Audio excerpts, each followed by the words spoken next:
Hey guys, it's Luch, and I wanted to talk to my friend Derrick Stevens, who's the production manager here at The Current. Hey. You were involved in an event that happened last week that I wish so much that I could have been to, but it was a candid conversation on race and music. Now, I'm sure you had ideas before you went into this as to what you hoped to get out of it, and just give me a little background about what your intentions were putting together an event like that.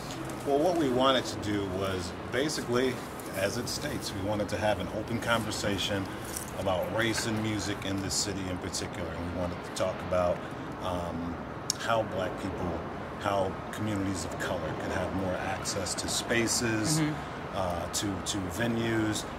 So we had promoters on the panel. We had singers on the panel, we had a professor on the panel, so everyone had something that they could bring to the conversation.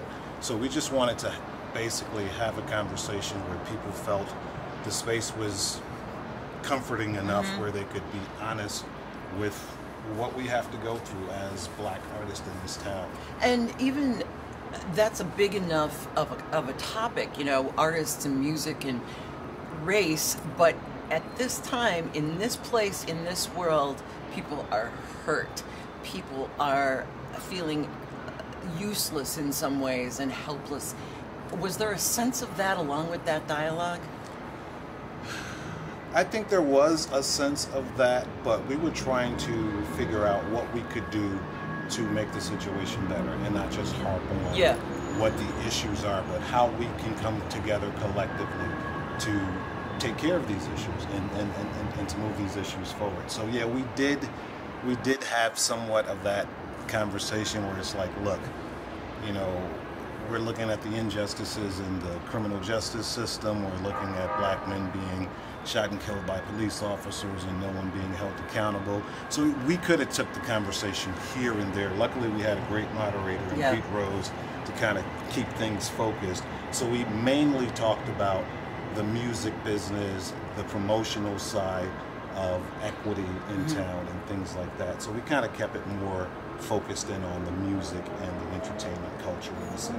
Was there any one brainstorm or really good idea that came out of this that you thought, wow, that I'd not thought of? Nothing in particular that comes to mind. There were a lot of conversations about how can artists of color get more exposure on the air? How can they get more exposure in the club scene? One thing that did come out of that was like maybe having a showcase where artists of color can be showcased. Because right now they feel like there's a competition between artists of color in this town, where if you're a black artist, female, then you kind of get put into a category. And it doesn't matter what genre of music that you're performing.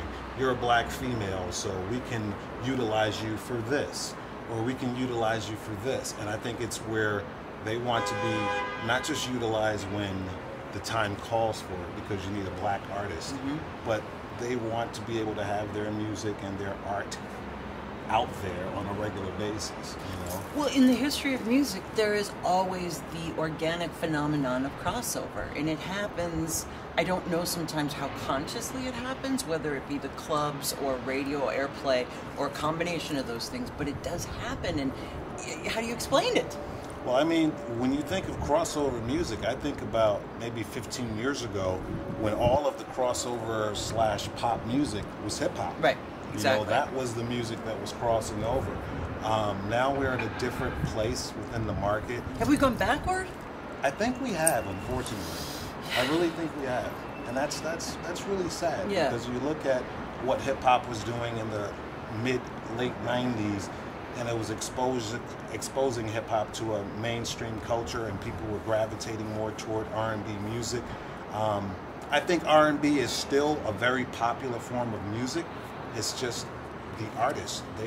It's one thing to say I like this artist. It's another thing to actually go out there and support the artist when they come to town, or to be in a setting where you feel like you can put a rock crowd with a hip hop crowd, and it'll still be able to work. With technology being what it is, something like this probably can never happen again. But back in the late 50s, Buddy Holly started sending his tape and his demos to all different clubs and radio stations. He got tons of radio airplay and got booked at the Apollo Theater. They showed up and the owner was like, "You're white?"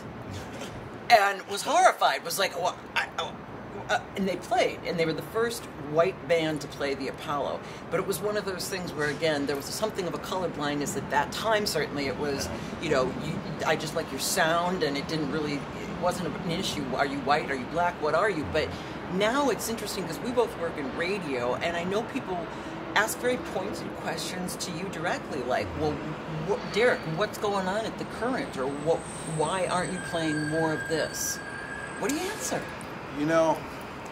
I try to explain to people that we are a AAA station, so that means that there's a core type of music that we are going to play because it's our identity, it's our DNA. Mm-hmm. However, we do dabble in this and dabble in that, and there's a lot of stations. If you're AAA, you're not going to hear any hip hop on that station. You're not going to hear Atmosphere or The Roots, or you know what I'm saying. So I think we have opened it up a little bit, which is good, but unfortunately I think there's still so much music that just doesn't get heard, and you can't blame it on one particular station or one genre of music that's taking over another genre. I think it's just people's taste, but I think when people come to the Current, they know that we're a AAA station, so that's what they're looking to hear, and then anything else that we can introduce our audience to, I think that's a plus on our side. So after the event ended, where did you guys all have the thought in mind, so where do we take this dialogue further? Yeah, I mean, it was great to have the one conversation, but at the end of it, we felt like this is just the beginning. It's like, ongoing. This is just one conversation, and we have to have many of these conversations in order to take this platform further than where it is now. So I think in the future, if NPR, which they, thank God, decided they were going to get behind this particular conversation, I'm hoping that they're willing to take steps like this in the future so that we can continue this dialogue, because it's definitely something that we need to continue to talk about. Mm-hmm. Yeah. All right, that's Derrick Stevens. He's my friend. Stay He's hungry. my friend too. Stay hungry.